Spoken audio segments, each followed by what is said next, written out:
अस्सलामुअलैकुम बच्चों, उम्मीद है आप ठीक ठाक होगे, मज़े में होगे और तगड़े तरीके से पढ़ाई कर रहे होगे। क्लास 11 फिजिक्स की डिटेल लेक्चर सीरीज चल रही है। आज हमारा है लेक्चर नंबर 18। आज के लेक्चर में बच्चे हमने डिस्कस करना है कॉन्सेप्ट ऑफ वेटलेसनेस। वेटलेसनेस क्या होती है, अपेरेंट वेट क्या होता है, रियल वेट क्या होता है, कब अपेरेंट वेट रियल वेट से ज़्यादा होता है, कब अपेरेंट वेट रियल वेट से कम होता है, कब अपेरेंट वेट ज़ीरो होता है। साथ ही साथ जो सैटेलाइट अर्थ के इर्द गिर्द ऑर्बिट कर रही हैं, इनके अंदर जो ऑब्जेक्ट्स हैं उनका अपेरेंट वेट ज़ीरो क्यों होता है। जो एस्ट्रोनॉट्स हैं, आपने देखा होगा इंटरनेशनल स्पेस स्टेशन की जो वीडियोज़ आती हैं हमारे पास, उसके अंदर जो एस्ट्रोनॉट्स हैं वो उसके अंदर उड़ते फिर रहे होते हैं, पानी डालते हैं तो पानी भी तैरता फिर रहा होता है। ऐसा क्यों होता है?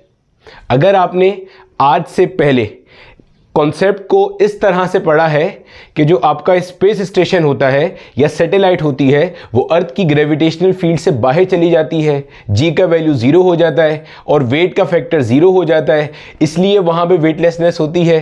तो बच्चे आज इस तरह की सारी गलत फहमियों को दूर करने के लिए हमारा ये लेक्चर है। ठीक है बच्चे, स्टार्ट करते हैं। मेरा नाम बिलाल ज़िया है और ये मेरा और आपका एक छोटा सा प्यारा सा प्लेटफॉर्म है जहाँ पर हम 11 और 12 की फिजिक्स पढ़ रहे हैं। हेडिंग लगाएंगे अपने पास कॉन्सेप्ट ऑफ वेटलेसनेस। अच्छा बच्चे, जिस तरह मैं हमेशा कहता हूं, कोशिश करेंगे लेक्चर को एक गो में देखें।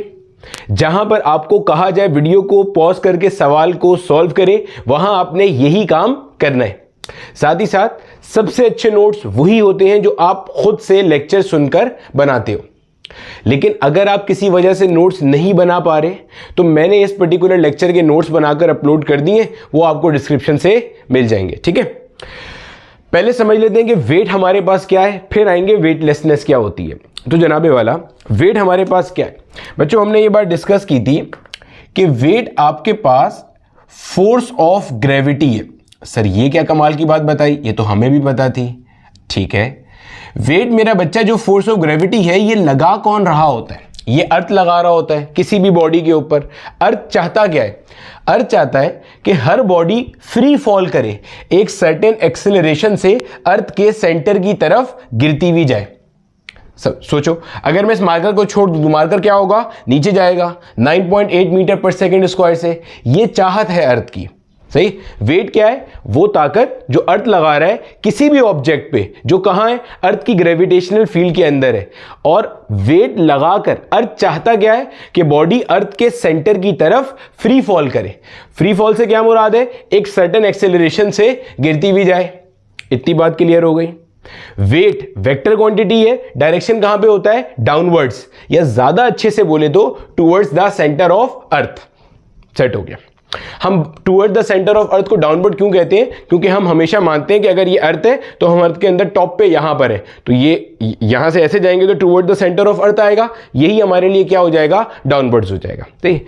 अब मैं बार बार ये क्यों कह रहा हूं कि अर्थ अगर किसी बॉडी के ऊपर फोर्स लगाता है, फोर्स ऑफ ग्रेविटी लगाता है, तो अर्थ चाहता है कि बॉडी ऊपर से नीचे फ्री फॉल करे विद अ सर्टेन एक्सेलरेशन। मैं डायरेक्टली ये क्यों नहीं कह रहा कि बॉडी ऊपर से नीचे आए 9.8 मीटर पर सेकेंड स्क्वायर से, इसलिए कि हम पिछला कॉन्सेप्ट पढ़ चुके हैं, हमें variation in the value of g के बारे में पता है और हमें यह बात पता है कि अर्थ की ग्रेविटेशनल फील्ड के अंदर डिफरेंट पॉइंट्स पे जी का वैल्यू अलग अलग होता है।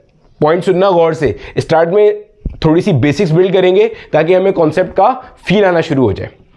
अर्थ की जो ग्रेविटेशनल फील्ड है, अर्थ के इर्द गिर्द जो रीजन है, उसके अंदर हर पॉइंट पे जी का वैल्यू एक बराबर नहीं होता।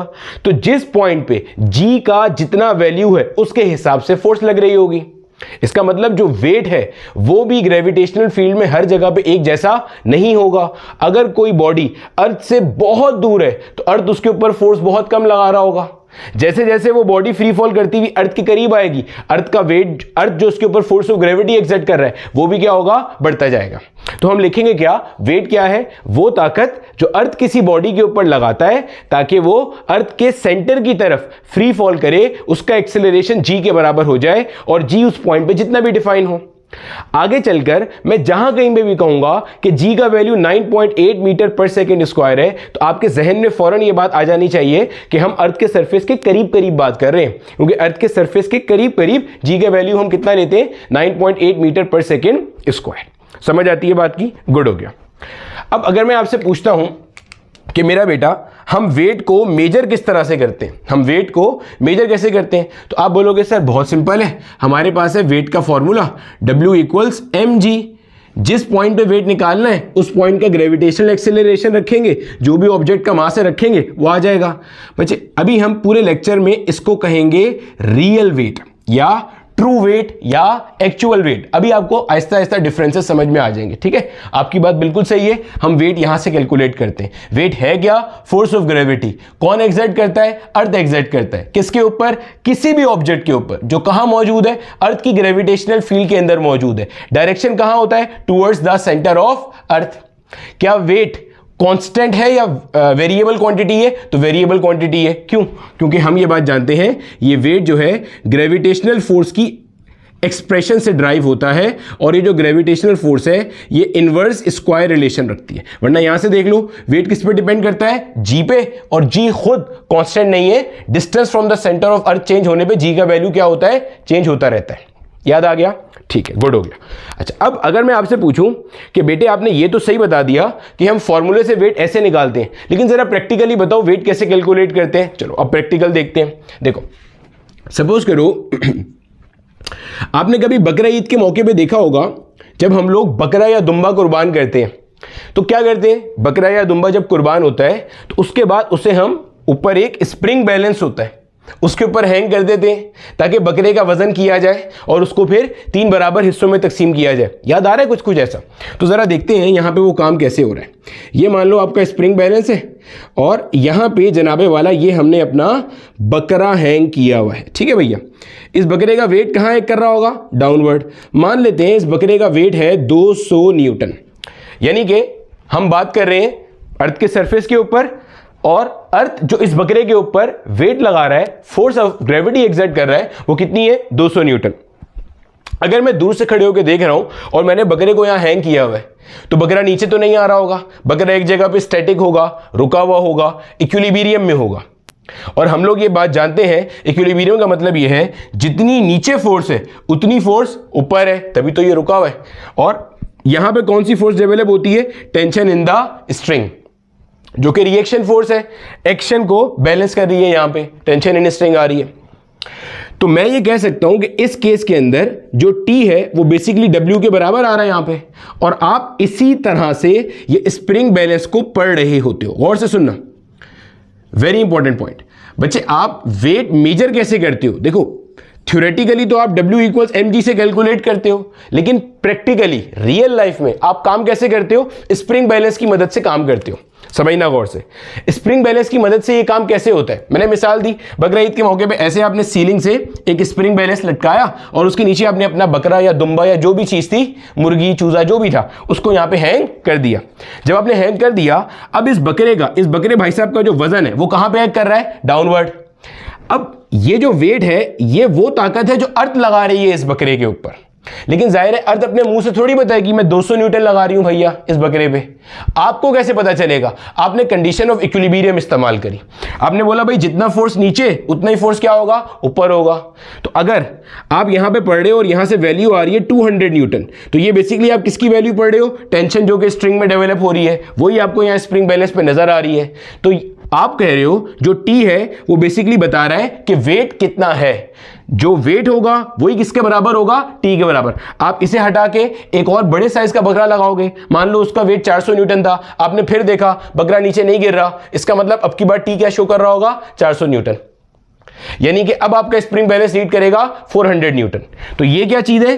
वो ताकत जो अर्थ लगा रही है, जो T है, इसको हम आगे चलकर पूरे लेक्चर में कह रहे होंगे अपेरेंट वेट। अपेरेंट वेट जाहिरी तौर पे नजर आने वाला वेट। क्या मैं ये कह सकता हूं कि ये बेसिकली यहां पे वैल्यू बता रहा है कि अर्थ इस ऑब्जेक्ट पे कितनी ताकत लगा रही है? बोलो हाँ या ना।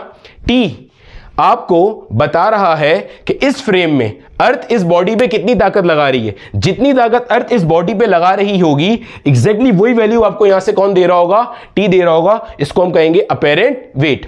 इसी को अच्छी किताब लिखने वाले इस तरह से भी डिफाइन करते हैं। गौर से सुनना, क्या बात बोलने लगा। अपेरेंट वेट को डिफाइन कर रहा हूं। एक तो मैंने अपेरेंट वेट का यहां से डेफिनेशन बता दिया। अपेरेंट वेट क्या बता रहा है? इस फ्रेम में, इस जगह पर अर्थ जितनी ताकत इस ऑब्जेक्ट पे डाउनवर्ड लगा रहा है वो ये अपेरेंट वेट बता रहा है आपको। एक और तरह से अपेरेंट वेट को कैसे समझेंगे? अपेरेंट वेट क्या है? वेट क्या चीज है? वेट अर्थ लगाता है किसी भी बॉडी पे ताकि वो अर्थ के सेंटर की तरफ एक्सेलरेट करती हुई जाए। अगर हम उसी फ्रेम में उस बॉडी को एक्सेलरेट होने से रोक दें तो मतलब अर्थ जो ताकत लगा रहा है हमें उतनी ही ताकत एंटी पैरेलल डायरेक्शन में लगानी पड़ेगी, वो अपेरेंट वेट है। अपेरेंट वेट क्या है? वो ताकत जो बॉडी को एक्सेलरेट होने से रोक दे। तो अगर ये मार्कर है, इसको मैं नीचे गिरने से रोक रहा हूं तो इसका मतलब जितनी ताकत मैं ऊपर लगा रहा हूं that is the apparent wait, क्योंकि वो वेट को क्या कर रहा है? कैंसिल कर रहा है। तो अपेरेंट वेट क्या होता है? वो बता रहा है कि अर्थ कितनी ताकत आपकी बॉडी पे लगा रहा है। इस तरह से निकालते हैं, ठीक है? चलो आहिस्ता आहिस्ता समझते हैं। और क्या तरीका है सर अपेरेंट वेट को डिफाइन करने का? एक तरीका तो ये हो गया, और क्या तरीका है? एक और तरीके से मिसाल समझते हैं। सर ये इतने सारे तरीके क्यों बता रहे हैं? क्योंकि मेरा बेटा इन सब तरीकों पे आपके पास पेपर में क्वेश्चंस पूछे गए हैं, तो अगर आपको कॉन्सेप्ट क्लियर नहीं होगा ना आप क्वेश्चंस नहीं कर सकते, ठीक है? ये मतलब ये उन चंद टॉपिक्स में से है जो बहुत ज़्यादा आसान है, लेकिन ना कॉन्सेप्ट थोड़े से आपस में गुडमुड हुए हुए होते हैं, मिक्सअप हुए हुए होते हैं, तो बच्चा ना इसके अंदर छोटी छोटी सिली मिस्टेक्स करके आ रहा होता है। अब मान लेते हैं ये हमारे पास कोई एक ऑब्जेक्ट है, इसको मैंने किसी भी एक जगह पे ज़मीन पे रखा हुआ है। अब हमें बेसिक मैकेनिक्स हमारी पता है, अगर मैंने इसको ज़मीन पे रखा हुआ है तो मेरा बेटा इसका जो वेट है वो कहाँ पे एक्ट कर रहा है? In the downward direction. और इसके ऊपर एक नॉर्मल रिएक्शन n लग रहा होगा जो कहां पे एक्ट कर रहा होगा? In the upward direction. क्या मैं कह सकता हूं कि n is basically the apparent wait? हाँ या ना? n यहां पे अपेरेंट वेट बता रहा है। अपेरेंट वेट क्या है? वो ताकत जो अर्थ इस ऑब्जेक्ट पर लगा रही है। सोचो कैसे? देखो अगर मैं यहां पे खड़ा हुआ हूं, इसको भूल जाओ थोड़ी देर के लिए, अगर मैं यहां पे खड़ा हुआ हूं तो मेरे ऊपर वेट लग रहा है कहां पे? डाउनवर्ड। अर्थ चाहता है कि मैं अर्थ के सेंटर की तरफ एक्सेलरेट करता चला जाऊं, तो मैं जमीन के अंदर घुसता हुआ क्यों नहीं जा रहा? क्योंकि जमीन का नॉर्मल रिएक्शन कहां लग रहा है? अपवर्ड। तो जो नॉर्मल रिएक्शन है वो अपेरेंट वेट है। अगर अर्थ अपनी ताकत बढ़ाएगा नॉर्मल रिएक्शन बढ़ जाएगा, और बढ़ाएगा नॉर्मल रिएक्शन बढ़ जाएगा, और बढ़ाएगा नॉर्मल रिएक्शन बढ़ जाएगा। अगर जमीन इस काबिल नहीं होगी कि नॉर्मल रिएक्शन वेट को कैंसिल कर दे तो मैं जमीन के अंदर चला जाऊंगा। पॉइंट समझ में आ गया? तो इस फ्रेम में n वेट को शो कर रहा है, या n अपेरेंट वेट है जो कि वेट को कैंसिल कर रहा है, और यहां पे आपका ऑब्जेक्ट आपको स्टैटिक कंडीशन में नजर आ रहा है। यानी कि मैं ये कह सकता हूं अगर आप किसी तरह से ये नॉर्मल रिएक्शन मेजर कर लो तो आपको पता चल जाएगा इस फ्रेम में अपेरेंट वेट कितना है। जितना अपेरेंट वेट होगा अर्थ इस बॉडी को सेंटर की तरफ बुलाने के लिए उतनी ही फोर्स लगा रही है। पॉइंट समझ में आ रहा है? ठीक है, चलो इतनी बात क्लियर होती है, आगे चलते हैं। ठीक है भैया, जल्दी से इतना हिस्सा पहले अपने पास सम अप कर लो, रिवाइज कर लो। वेट क्या है? Sir weight force of gravity है। एक्सीलेंट। कौन लगाता है? अर्थ लगाता है। किस खुशी में? ताकि ऑब्जेक्ट अर्थ के सेंटर की तरफ एक्सेलरेट करता हुआ जाए with a certain acceleration. Sir bar bar certain acceleration क्यों कह रहे हैं? क्योंकि वेट वेरिएबल फोर्स है, कांस्टेंट फोर्स नहीं है। W इक्वल्स mg, g पे डिपेंड कर रही है, g खुद वेरिएबल है। ग्रेविटेशनल फील्ड में डिफरेंट पॉइंट्स के ऊपर g का वैल्यू अलग अलग होता हैगा। सही है। फिर हमने देखा आप किसी भी सिस्टम में वेट को मेजर कैसे करते हो? अपेरेंट वेट की मदद से। अपेरेंट वेट क्या होता है? स्प्रिंग बैलेंस के अंदर आपने बॉडी को लटकाया तो जितनी टेंशन है वो अपेरेंट वेट पे आ जाएगी। वो बॉडी को नीचे गिरने से रोक रहा है, नीचे एक्सेलरेट होने से रोक रहा है, तो इसका मतलब वो क्या हो गया? आपका अपेरेंट वेट। वरना नॉर्मल रिएक्शन से भी आप अपना अपेरेंट वेट मेजर कर सकते हो। इतनी बात उम्मीद है समझ में आ गई। चलो आगे चलते हैं, एक और मिसाल समझते हैं। मान लो मेरा बेटा मेरे पास एक कोई ऑब्जेक्ट है। ये मान लीजिए मेरा बेटा मेरे पास एक कोई ऑब्जेक्ट है और इस ऑब्जेक्ट का वजन है 10 किलोग्राम। वजन कितना है इसका? 10 किलोग्राम। अगर मैं आपसे बोलूं भाई इसका मुझे वेट कैलकुलेट करके बताओ, W इक्वल्स mg, समझिएगा मास कितना है बच्चे इसका? 10। और हम मान के चल रहे हैं कि हम अर्थ के सरफेस के बहुत करीब है। जैसे मैं अभी खड़ा हुआ हूं, मैं हवा में तो नहीं हूं, ऊपर तो नहीं हूं, अर्थ के सरफेस से दूर, करीब हूं ना अर्थ के सरफेस के। तो मान लेते हैं यहां पे इसका ग्रेविटेशनल एक्सेलरेशन कितना है? 10 मीटर पर सेकेंड स्क्वायर। मुझे पता है मेरे बच्चे कि अर्थ के सरफेस के ऊपर 9.8 मीटर पर सेकेंड स्क्वायर होता है, लेकिन मैंने राउंड ऑफ करके 9.8 को कितना कंसीडर कर लिया? 10 मीटर पर सेकेंड स्क्वायर, ताकि समझना और समझाना दोनों चीजें कैसी रहे? आसान रहे। सही है। मैंने वेट कैलकुलेट किया, कितना आ रहा है मेरे पास? ये 100 न्यूटन। अब जरा मैं वापस रिवाइज कर रहा हूं और इस 100 न्यूटन को रिलेट कर रहा हूं, गौर से देखना। मेरा ऑब्जेक्ट कितना है, 10 किलोग्राम का, इसका वेट कितना आ रहा है, 100 न्यूटन। अभी तक की कहानी के हिसाब से क्या मैं यह बात कह सकता हूं, अर्थ इस बॉडी के ऊपर 100 न्यूटन फोर्स लगा रहा है ताकि यह बॉडी अर्थ के सेंटर की तरफ एक्सेलरेट करे 10 मीटर पर सेकेंड स्क्वायर से। हाँ या ना? 9.8 को राउंड ऑफ किया हुआ है 10 पे, अर्थ के सरफेस के बहुत करीब है हम। 100 न्यूटन क्या निकाला, ये वो ताकत है जो अर्थ इस बॉडी पे लगा रहा है ताकि ये बॉडी अर्थ के सेंटर की तरफ एक्सेलरेट करे 10 मीटर पर सेकेंड स्क्वायर से। सेट है? अच्छा, इसका मतलब अर्थ फोर्स लगा रहा है कितनी, 100 न्यूटन की, ताकि ये बॉडी एक्सेलरेट करे अर्थ की सेंटर की तरफ 10 मीटर पर सेकेंड स्क्वायर से। और बॉडी का वजन कितना है, 10 किलोग्राम। हम इसी बॉडी की बात कर रहे हैं। तो अगर मैं यूनिटरी मेथड लगाऊं तो इसका मतलब मैं ये कह सकता हूं अर्थ 10 न्यूटन फोर्स लगा रहा है 1 metre per second square accelerate कराने के लिए। हाँ या ना? अरे भैया 100 न्यूटन अर्थ फोर्स लगा रहा है ताकि 10 मीटर पर सेकेंड स्क्वायर का एक्सेलरेशन आए।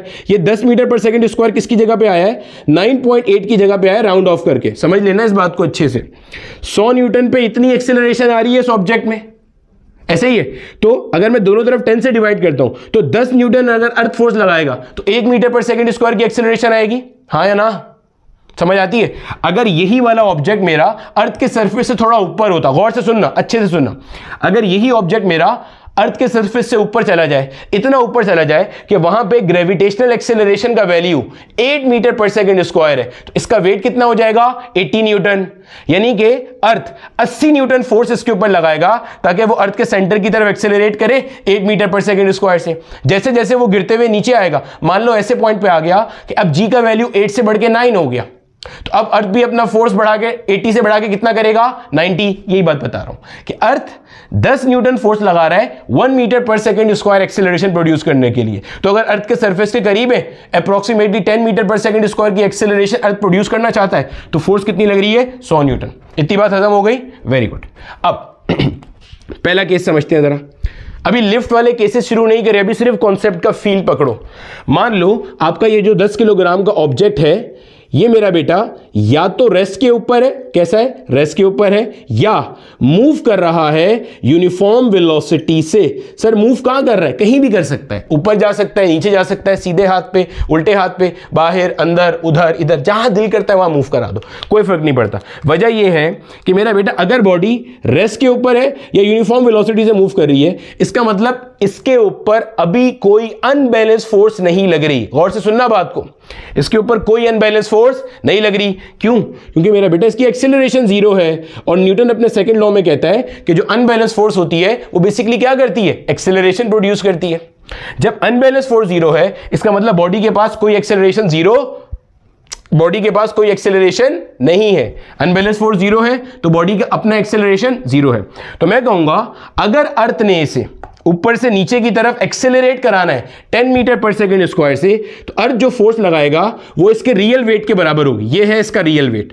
ये क्या है इसका रियल वेट। रियल वेट कहां से कैलकुलेट किया आपने, रियल वेट या ट्रू वेट कहां से कैलकुलेट किया आपने, W इक्वल्स mg से कैलकुलेट किया। अभी आहिस्ता आहिस्ता समझ में आएगा, परेशानी की कोई बात नहीं है। अर्थ जो फोर्स लगाएगा इसे ऊपर से नीचे एक्सेलरेट करने के लिए 10 मीटर पर सेकेंड स्क्वायर से, वो किसके बराबर है, रियल वेट के बराबर है, कोई डिफरेंस नहीं है। ऐसा इसलिए हो रहा है कि ऑब्जेक्ट का खुद का एक्सेलरेशन अभी क्या है, 0 है। तो अर्थ ने 10 मीटर पर सेकेंड स्क्वायर देना है तो 10 न्यूटन पे 1 मीटर पर सेकेंड स्क्वायर होता है, 100 न्यूटन पे बॉडी के पास 10 मीटर पर सेकेंड स्क्वायर आएगा इस केस के अंदर। समझ आती है बात की?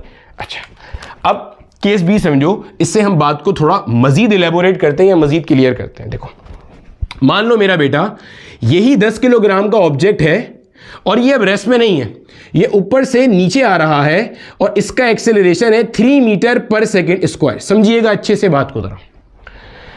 अर्थ क्या चाहता है, अर्थ चाहता है कि भाई मैं किसी बॉडी पे वेट अप्लाई करूं, फोर्स ऑफ ग्रेविटी अप्लाई करूं, तो बॉडी ऊपर से नीचे आए 10 मीटर पर सेकेंड स्क्वायर से। यही चाहता है अर्थ। और इस बॉडी की बात करें तो इस काम के लिए अर्थ ने फोर्स लगानी थी 100 न्यूटन। हर 1 मीटर पर सेकंड स्क्वायर के लिए 10 न्यूटन की फोर्स है, तो 10 मीटर पर सेकंड स्क्वायर के लिए 100 न्यूटन की फोर्स है।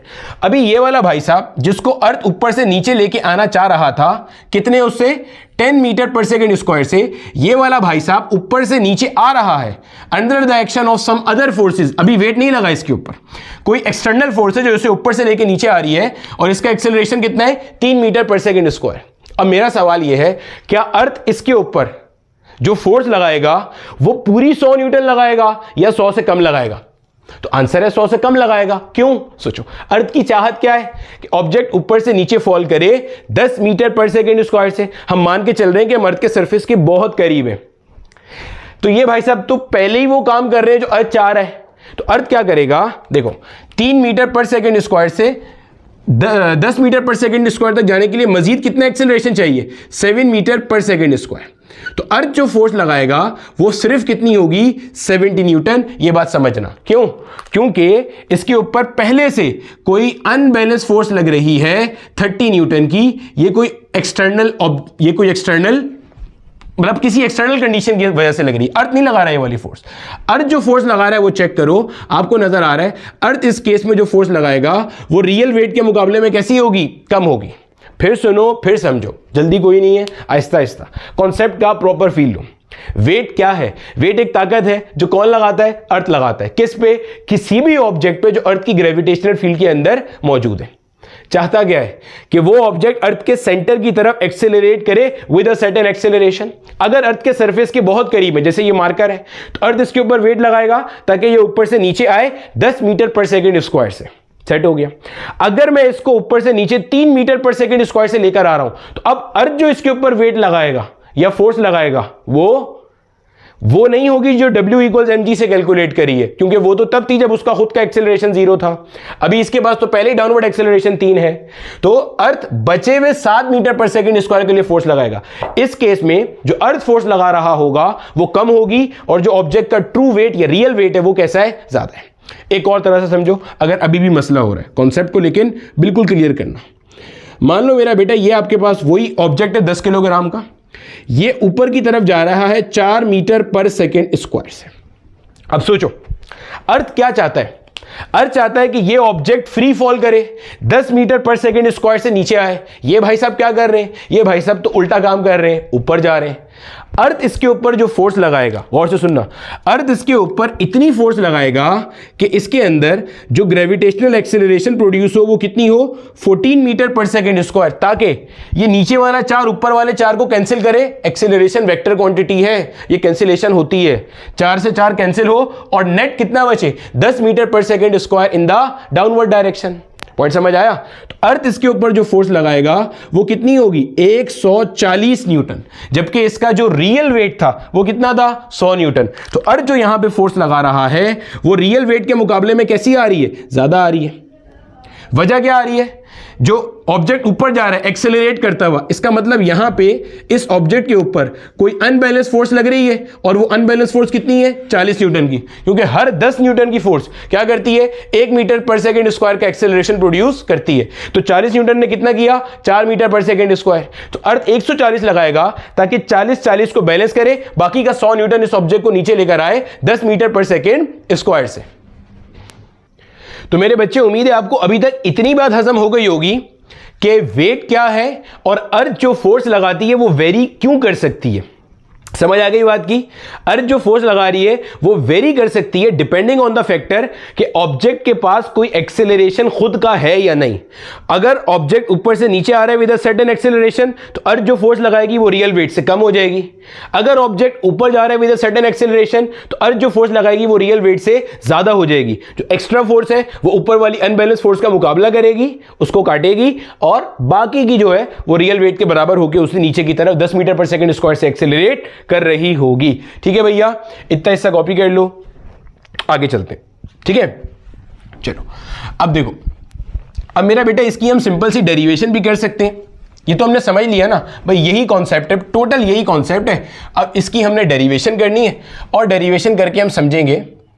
अच्छा एक चीज जरा मुझे और बताओ, अभी आपको यह बात तो समझ में आ गई, अभी हम इसी 10 किलोग्राम वाले ऑब्जेक्ट की मिसाल लें 10 किलोग्राम वाला ऑब्जेक्ट अगर रेस्ट में है तो अर्थ 100 न्यूटन लगाएगा 10 मीटर पर सेकंड स्क्वायर प्रोड्यूस करने के लिए। सुनना, अगर 10 मीटर पर सेकंड स्क्वायर वाला ऑब्जेक्ट ऊपर से नीचे आ रहा है 1 मीटर पर सेकंड स्क्वायर से, तो अर्थ जो फोर्स लगाएगा वो 90 न्यूटन है, ताकि 9 मीटर पर सेकंड स्क्वायर मजीद आ जाए, तो 9 + 1 10 हो जाएगा।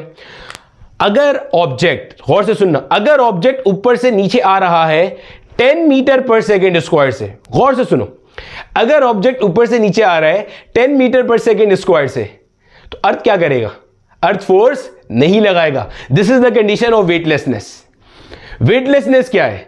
अर्थ को फोर्स लगाने की जरूरत ही नहीं है। किस खुशी में? ऑब्जेक्ट वही काम कर रहा है जो अर्थ कराना चाहता है। अर्थ की चाहत क्या है? अर्थ की ख्वाहिश क्या है? हजारों ख्वाहिशें ऐसी कि हर ख्वाहिश पे दम निकले। तुम नीचे आ जाओ 10 मीटर पर सेकंड स्क्वायर से, बस यही बहुत है। तो अर्थ ये चाहता है। अर्थ क्या चाहता है? कि बॉडी ऊपर से नीचे आए 10 मीटर पर सेकंड स्क्वायर से। अर्थ के सर्फेस के करीब की बात कर रहे हैं, ये याद रखना भैया। ऊपर हो गए तो वहां पर जो ग्रेविटेशन एक्सेलरेशन अर्थ उतने से चाहता है कि आप नीचे आ जाओ, ठीक है। तो अगर आप वही काम कर रहे हो, फ्री फॉल कर रहे हो, आपका एक्सेलरेशन g के बराबर है, तो अल्टीमेटली अर्थ वहां पे वेट नहीं लगाएगा, and that will be the condition of weightlessness. सही है भैया? चलो अब देखते हैं हमारे जो लिफ्ट वाले केसेस हैं। अच्छा भैया, लिफ्ट वाले केसेस में हमारे पास ना कार्रवाई कुछ इस तरह से होती है, जरा देखिएगा गौर से। ये मान लो हमारे पास हमारा कोई एलिवेटर है या कोई लिफ्ट है, ठीक है भैया। इसके अंदर हमारे पास यहां पे कोई एक भाई साहब खड़े हुए हैं, ये हमारे ऑब्जर्वर है, ठीक है। और यहाँ पे मेरा बेटा हमारे पास, ये मान लीजिए जो लिफ्ट है उसकी सीलिंग है, उसकी सीलिंग से हमारे पास यहाँ पे एक स्प्रिंग बैलेंस लगा हुआ है। इस स्प्रिंग बैलेंस के साथ यहाँ पे कोई एक बकरा हैंग हुआ है, ठीक है।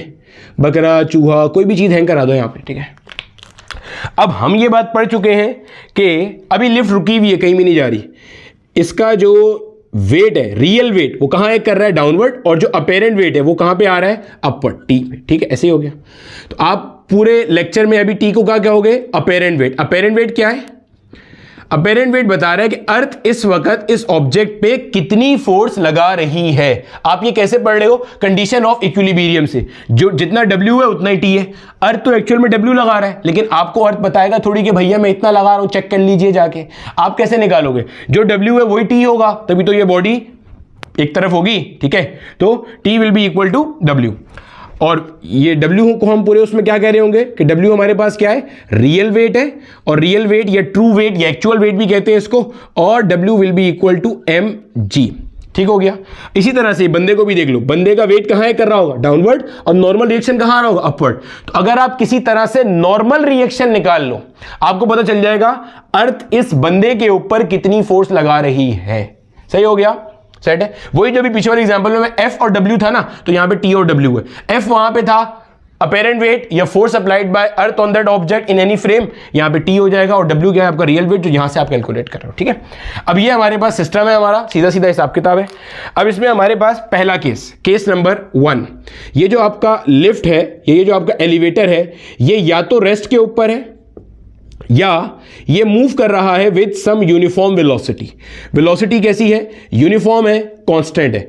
सर लिफ्ट कहां जा रही है यूनिफॉर्म वेलोसिटी से? बेटे कहीं भी ले जा, ऊपर ले जा, नीचे ले जा, कोई फर्क नहीं पड़ता। वजह यह है कि जब तक रेस्ट में है या वेलोसिटी यूनिफॉर्म है, एक्सेलरेशन क्या आ रही है? 0 आ रही है। हमें पता है ये बात। मान लेते हैं कि आपके पास जो लिफ्ट है वो कहां पे जा रही है? अपवर्ड जा रही है।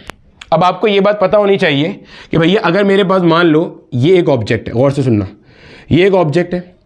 इस ऑब्जेक्ट के ऊपर मेरा बेटा 2 फोर्सेस लग रही हैं, एक 3 न्यूटन की है और एक मेरा बेटा इस ऑब्जेक्ट के ऊपर फोर्स लग रही है 10 न्यूटन की। तो इस ऑब्जेक्ट ने कहां जाना है? अपवर्ड, क्योंकि ऊपर वाली फोर्स स्ट्रांग है, नीचे वाली फोर्स वीक है। तो अगर मैं बोलूं आपसे कि भाई अनबैलेंस फोर्स निकालो, तो अनबैलेंस फोर्स का फॉर्मूला क्या होता है? Strong force minus weak force. Unbalance force is ma, strong force is 10, weak force is 3। तो ma will be equal to 7 newton. ये बात ध्यान में रहेगी।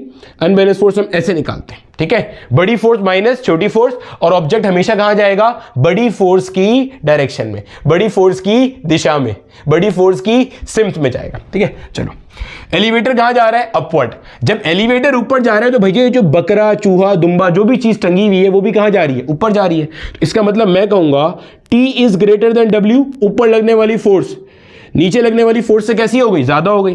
तो अगर मुझे मालूम करना हो अनबैलेंस फोर्स, तो मैं बोलूंगा T minus W will be equal to ma। अभी एक्सेलरेशन कैसा है, 0 है, तो t minus W will be equal to m multiplied by 0, which means t minus W will be equal to 0, which means t will be equal to w। यानी कि आपने apparent wait note किया और आपने ये कंक्लूड किया कि इस कंडीशन में अपेरेंट वेट रियल वेट के बराबर है। यानी अर्थ जितनी ताकत W इक्वल्स mg से कैलकुलेट करके आ रहा है, उतनी ही ताकत अर्थ अभी लगा रहा है इसके ऊपर। अर्थ जो फोर्स लगा रहा है वो अभी कैसी आ रही है, बराबर आ रही है। टी और वेट आपस में कैसा आ रहा है, बराबर आ रहा है। जितनी फोर्स लगनी चाहिए, जो ये बता रही है एक्सप्रेशन, अर्थ उतनी ही फोर्स अभी यहां पे लगा रहा है, कोई ज्यादा कोई कम नहीं कर रहा। वजह भाई इसके ऊपर अभी अनबैलेंस फोर्स क्या है, 0 है, तो भैया ये कैसे मूव कर रहा है, कांस्टेंट वेलोसिटी से। तो भैया तो अर्थ को ज्यादा फोर्स क्यों लगानी है, अर्थ ज्यादा या कम फोर्स कब लगाता है, जब बॉडी के पास खुद की एक्सेलरेशन हो। सर हमारा दिल कर रहा है हम बॉडी को कांस्टेंट वेलोसिटी डाउनवर्ड मूव करा दें, आप उसके लिए बता दें हमें, डाउनवर्ड करा ले भाई, कोई फर्क नहीं पड़ता। मान लें ये लिफ्ट ऊपर से कहां आ रही है, डाउनवर्ड। अगर ये लिफ्ट ऊपर से नीचे आ रही है तो ये ऑब्जेक्ट को देखो, ऑब्जेक्ट भी कहां आ रहा होगा, डाउनवर्ड। ऑब्जेक्ट भी कहां आ रहा होगा, डाउनवर्ड। तो भैया अगर ऑब्जेक्ट डाउनवर्ड आ रहा है, इसका मतलब ये ज्यादा है ये कम है, तो आप बोलोगे W ग्रेटर देन T, ठीक है। तो W minus T will be equal to MA, which means आपके पास W माइनस का T will be equal to M into 0, which means W minus का T will be equal to 0, which mean W will be equal to T। यानी के जितनी real wait थी, यानी कि जो आपने कैलकुलेशन की थी, अर्थ अभी उतनी ही फोर्स लगा रहा है। ये जो T है ना, ये बेसिकली क्या है, वो फोर्स जो अर्थ लगा रहा है, ठीक है, वो फोर्स जो अर्थ लगा रहा है वो आप कैलकुलेट यहीं से तो कर रहे हो, और आपके पास क्या तरीका है, वो आप यहां से कैलकुलेट कर रहे हो। This is the apparent weight, जाहिरी तौर पे लगने वाला वेट, ठीक हो गया। अच्छा, ये हमारा केस ए था। अब केस बी पे चलते हैं जरा। केस बी के अंदर अपना क्या सीन है, मान लो आपका ये जो लिफ्ट है, ये लिफ्ट एक्सेलरेट कर रहा है, अब की बार ये अपवर्ड जा रहा है और ये क्या कर रहा है, एक्सेलरेट करता हुआ जा रहा है, और इसकी एक्सेलरेशन मान लो अपने पास है a के बराबर। पहली बात तो ये समझिए जरा, यहां पे जब ये लिफ्ट ऊपर एक्सेलरेट कर रही होगी, लिफ्ट अपवर्ड एक्सेलरेट कर रही है, तो इसके अंदर ये जो दुम्बा चूहा जो भी चीज टंगी हुई है, ये भी ऊपर एक्सेलरेट कर रहा होगा, ये बंदा भी ऊपर एक्सेलरेट कर रहा होगा। इस बंदे के ऊपर भी दो फोर्सेस हैं, W and N। N is the normal reaction of this floor, ये रहा W। तो ये भाई साहब ये भी कहां जा रहे हैं, सब ऊपर एक्सेलरेट करते हुए जा रहे हैं। और न्यूटन का सेकंड लॉ कहता है एक्सेलरेशन हमेशा अनबैलेंस फोर्स से आती है। इसका मतलब कोई एक अनबैलेंस फोर्स लग रही है जो इनको एक्सेलरेट करा रही है। अब अर्थ जो फोर्स लगाएगा वो रियल वेट से ज्यादा होगी। क्यों? क्योंकि रियल वेट तो नीचे लेकर आएगा 10 मीटर पर सेकंड स्क्वायर से, अर्थ को एडिशनल फोर्स देनी पड़ेगी ऊपर वाली अनबैलेंस फोर्स को काटम पीटी करने के लिए। कॉन्सेप्ट का फील आ रहा है? अब ये चीज देखो ड्राइव कर रहे हैं भैया, मान लो ये ऊपर जा रहे हैं एक्सेलरेट करता हुआ, इसका मतलब ये ज्यादा हो गया ये कम हो गया, तो आप बोलोगे T is greater than W। अगर मैं अप्लाई करूंगा तो T minus W will be equal to MA, यानी कि T will be equal to W plus का MA। चेक करो T क्या चीज है, अपेरेंट वेट। T क्या चीज है, अपेरेंट वेट, वो ताकत जो अर्थ लगा रहा है इस वक्त फ्रेम में। तो आपको क्या पता चला, आपको क्या पता चला कि अर्थ इस बॉडी पे जो नीचे की तरफ फोर्स लगा रहा है that is W plus MA। W क्या था, रियल वेट, और अर्थ जो फोर्स लगा रहा है वो कितनी है, W प्लस MA। आप नोट करो, अगर आपने अभी तक का कॉन्सेप्ट का फील लिया तो देखो रट्टा बिल्कुल मारना ही नहीं पड़ा। मैंने भी आपको यही एक्सप्रेशन उर्दू जबान में समझाई थी। मैंने क्या कहा था कि मान लो ऊपर जा रहा है एक्सेलरेट करता हुआ, तो एक्सेलरेशन का मतलब ये कि लिफ्ट के ऊपर की तरफ अनबैलेंस फोर्स लग रही है। अर्थ जो आपके पास फोर्स अप्लाई करेगा, अपेरेंट वेट लगाएगा, उसके दो कंपोनेंट्स होंगे, रियल वेट तो नीचे एक्सेलरेट करेगा, बाकी जो एक्स्ट्रा फोर्स होगी वो ऊपर वाली फोर्स को काट रही होगी। देखो ये तो आ रहा है, ये वाली फोर्स जो है ये नीचे की तरफ 10 मीटर पर सेकंड स्क्वायर से एक्सेलरेट करने के लिए, ये जो अर्थ लगा रहा है वो उसको काटम पीटी करने के लिए। तो वही तो बात है, ठीक है। तो कई दफा आपका एग्जामिनर ये भी पूछता है, देखो ये तो नजर आ रहा है ना आपको कि T is greater than W, क्योंकि W तो सिर्फ W है और T आ रहा है W प्लस MA करके। दूसरी चीज, अगर मैं आपसे पूछूं कि अर्थ कितनी एक्स्ट्रा फोर्स लगा रहा है, अर्थ कितनी एक्स्ट्रा फोर्स लगा रहा है, तो वो देखो T minus W will be equal to MA। तो यही तो मैंने आपको बताया था, जो एक्स्ट्रा फोर्स होगी वो अनबैलेंस फोर्स को काटने में जाएगी। दूसरी बात, अर्थ जो एडिशनल फोर्स लगा रहा है वो दो पैरामीटर पे डिपेंड कर रही है, मास ऑफ द ऑब्जेक्ट पे and acceleration of the object पे। मास ज्यादा होगा तो एडिशनल फोर्स भी ज्यादा लगानी पड़ेगी। एक्सेलरेशन ज्यादा होगी तो भी एडिशनल फोर्स ज्यादा लगानी पड़ेगी, ये बात भी समझ में आती है। अगर एक्सेलरेशन ज्यादा है इसका मतलब अनबैलेंस फोर्स भी कैसी लग रही है, ज्यादा लग रही है, तो काटने के लिए अर्थ को भी एक्स्ट्रा फोर्स ज्यादा लगानी पड़ेगी। समझ आ रही है बात की? ठीक है, ये आ गया हमारे पास। अब इसी केस के अंदर बच्चे इस बंदे का अपेरेंट वेट भी क्या होगा, बढ़ जाएगा। क्यों भाई? बंदे के हिसाब से देख लो आप, ये आपके पास नॉर्मल रिएक्शन है, इस बंदे के ऊपर लग रहा, मतलब यहां लग रहा होगा, मैंने यहां दिखाया हुआ है, ये उसका ट्रू वेट है। इसी तरीके से कैलकुलेशन करोगे तो पता चलेगा N will be equal to W plus MA, यानी कि जो बंदे का अपेरेंट वेट है वो भी कैसा हो जाएगा, ज्यादा हो जाएगा। भाई बंदा भी तो अंदर ही एक्सेलरेट कर रहा है ना, बंदा थोड़ी बाहर है। अच्छा ये दो केसेस हो गए। अब आते हैं जरा तीसरे केस के ऊपर, केस सी। केस सी कहता है भाई साहब कि आपका जो लिफ्ट है ये एक्सेलरेट कर रहा है इन द डाउनवर्ड डायरेक्शन। कहां आ रहा है अब, ये नीचे आ रहा है विद सम एक्सेलरेशन A।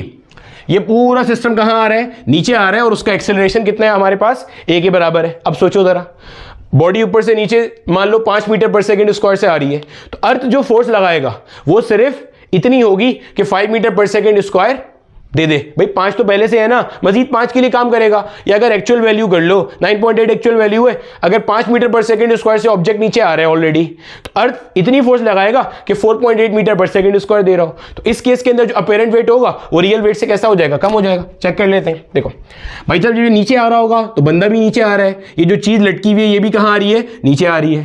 तो भैया नीचे आने का मतलब है ये W ज्यादा है और T क्या है, कम है। तो आप बोलोगे W is greater than T, which means W minus T will be equal to MA।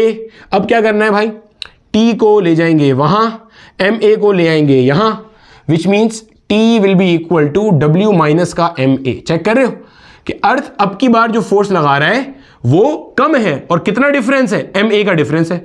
Real wait से MA निकाल दो तो वो फोर्स लगा रहा है अर्थ। तो वही तो बताया था मैं, जो अनबैलेंस फोर्स है अर्थ ने बोला अच्छी बात है ये तुमने लगा दिया, बाकी का बचा हुआ फोर्स हम लगा देते हैं। ठीक है, धन्यवाद आपका, बहुत शुक्रिया आपका। T equal W minus MA, समझ आ गई बात की? ठीक है, कई दफा आपका एग्जामिनर एक स्टेप आगे चला जाता है, तो T will be equal to W क्या है, mg माइनस का A। एक और चीज अपने पास ना, ये नोट बना के लिख लेना जरा अभी, m into G minus A। ये बात तो आपको समझ में आ गई कि डिफरेंट फ्रेम ऑफ रेफरेंसेस के अंदर, एक मिनट जरा मैं इसको भी पहले कर दूं ताकि किसी भी तरह का फॉर्मूला रह ना जाए। एक बात तो हमें यह समझ में आ गई कि डिफरेंट फ्रेम ऑफ रेफरेंसेस के अंदर अगर वो एक्सेलरेट या डीसेलरेट कर रहे हैं तो बॉडी का अपेरेंट वेट चेंज होता है, जो अर्थ फोर्स लगा रही है बॉडी के ऊपर वो चेंज होती है। क्यों होती है समझ में आ गई। एक चीज को हाईलाइट करके लिख लेना, बॉडी का मास विल नेवर चेंज। ये बात हमने variation in the value of g में भी पढ़ी थी कि जैसे अर्थ हमारा आलू जैसा है, इलिप्टिकल है, तो पोल्स के ऊपर और इक्वेटर के ऊपर, इक्वेटर ये सेंट्रल लाइन है, इक्वेटर के ऊपर और पोल्स के ऊपर जी का वैल्यू अलग अलग था तो वेट अलग अलग था। सिमिलरली डिफरेंट प्लैनेट्स के ऊपर जी का वैल्यू अलग अलग था तो वेट अलग अलग था। सिमिलरली ग्रेविटेशनल फील्ड में डिफरेंट पॉइंट्स के ऊपर जी का वैल्यू अलग अलग है तो वेट अलग अलग है। सिमिलरली डिफरेंट फ्रेम्स के अंदर वेट अलग अलग है लेकिन मास हर जगह पे कांस्टेंट रहता है। लिख लो इसको। आज की क्लास में पास्ट पेपर का एक क्वेश्चन कराएंगे, उसमें आपने भंड मार देना है। अगर ये वाली बात नहीं पता होगी तो इसको लिख लो, डब्बा बना के लिख लो कि मास नेवर चेंजेस। मास क्या है, बॉडी का जो इंटरनल स्ट्रक्चर है उस सबकी मेजरमेंट। मतलब अगर मैं अपनी बात करूं, ब्लड कितना है, बोन्स कितनी है, ऑर्गन्स कितने हैं, गोश्त मोश कितना है, सब चीजों का वजन मास मिला लोगे ना तो वो मेरा कॉम्पैक्ट मास आ जाएगा। अब मैं अगर किसी एक्सेलरेटिंग या डीसेलरेटिंग फ्रेम के अंदर हूं तो मेरा खून ज्यादा कम तो नहीं होना शुरू हो जाएगा, वो तो उतना ही रहेगा। तो मास विल रिमेन कांस्टेंट। ठीक है, ये हो गया, क्लियर है? तो कम हो गया। ठीक है, अच्छा आखिरी केस इसका, इस वाले केस के अंदर बॉडी ऊपर से नीचे आ रही थी लेकिन जो बॉडी का एक्सेलरेशन था ना वो जी के बराबर नहीं था। ध्यान में रखिएगा, बॉडी का एक्सेलरेशन जी से कैसा था, कम था। यानी कि अभी जो मैंने मिसाल ली थी, बॉडी ऊपर से नीचे आ रही है 4 मीटर पर सेकंड स्क्वायर से, अर्थ लेकर आना चाहती है 9.8 से, तो अर्थ जो इस पे फोर्स लगाएगी वो 9.8 वाली नहीं लगाएगी, वो लगाएगी एक्स्ट्रा 5.8 के लिए, क्योंकि 4 तो पहले से है, मजीद कितना चाहिए 5.8 मीटर पर सेकंड स्क्वायर, और वही हमने निकाला W माइनस M। अब अगर मैं इसके पार्ट डी की बात करूं, अब फिर से मेरा बेटा आपका जो लिफ्ट है वो क्या कर रहा है, ऊपर से नीचे आ रहा है। लेकिन अब की बार जो हम टर्म यूज करते हैं ना इसके लिए, वो हम यूज करते हैं फ्री फॉल का। फ्री फॉल का मतलब क्या है, आ तो नीचे ही रहा है भाई साहब, लेकिन जो एक्सेलरेशन है वो किसके बराबर है, जी के बराबर है। अब देखो, मान लो ये जो एलिवेटर था ये ऐसे, एलिवेटर किसी केबल से कनेक्ट हुआ होता है, मान लो ये केबिली टूट गया, केबिली क्या हो गया, टूट गया। अब ये सारे फ्री फॉल करते हुए आएंगे, गौर से सुनना, जब ये सारे के सारे भाई लोग फ्री फॉल करते हुए आएंगे, ये बंदा, ये दुम्बा बकरा जो भी चीज है फ्री फॉल करता हुआ आएगा, तो अल्टीमेटली नीचे आ रहा है, इसका मतलब मैं कहूंगा W is greater than T। समझ आती है? तो मैं बोलूंगा W माइनस का T will be equal to MA। T निकालना है, T को वहां फेंको, MA को यहां ले आओ, तो जनाब T will be equal to W minus का MA। T will be equal to W का फॉर्मूला क्या है, mg माइनस m, और ऊपर से नीचे आते हुए अभी एक्सेलरेशन कितनी है, g के बराबर है, तो जनाब T will be equal to 0। यानी कि इस केस के अंदर अपेरेंट वेट कितना होगा, 0 होगा। यानी कि आपको पता चलेगा अर्थ अभी जो फोर्स लगा रही है वो क्या है, 0। वेरी इंपॉर्टेंट कॉन्सेप्ट, समझना इस बात को अच्छे से और इसको नोट करना। अगर कोई ऑब्जेक्ट फ्री फॉल कर रहा है तो उसका अपेरेंट वेट क्या होगा, 0 होगा। इस केस के अंदर, फ्री फॉल वाले केस के अंदर, बंदे पे लगने वाला आप नॉर्मल रिएक्शन कैलकुलेट करोगे तो वो भी क्या आएगा, 0 आएगा। क्यों भैया, नॉर्मल रिएक्शन आता कब है, नॉर्मल रिएक्शन फोर्स है, पहले से नहीं आता, एक्शन के नतीजे में आता है। मैं यहां खड़ा हूं, अगर वेट हट जाए तो नॉर्मल रिएक्शन भी हट जाएगा। मैं जब जमीन को ऐसे करके प्रेस ही नहीं करूंगा तो नॉर्मल रिएक्शन कहां से आएगा, पॉइंट समझ आ रहा है? नॉर्मल रिएक्शन, एक्शन नहीं है, रिएक्शन फोर्स है। पहले एक्शन हुआ फिर रिएक्शन आया, तो भैया जब अर्थ इसके ऊपर फोर्स लगाने ही खत्म कर दिया तो वेट खत्म, तो एन का वैल्यू क्या हो जाएगा, 0। तो इस केस में आप कहोगे apparent wait is 0 and this is the condition of weightlessness. Point समझ में आ गया? कॉपी कर लो, मैं इसके कुछ क्वेश्चंस मेंशन करता हूं जो हमारे पास पेपर्स में आए हुए।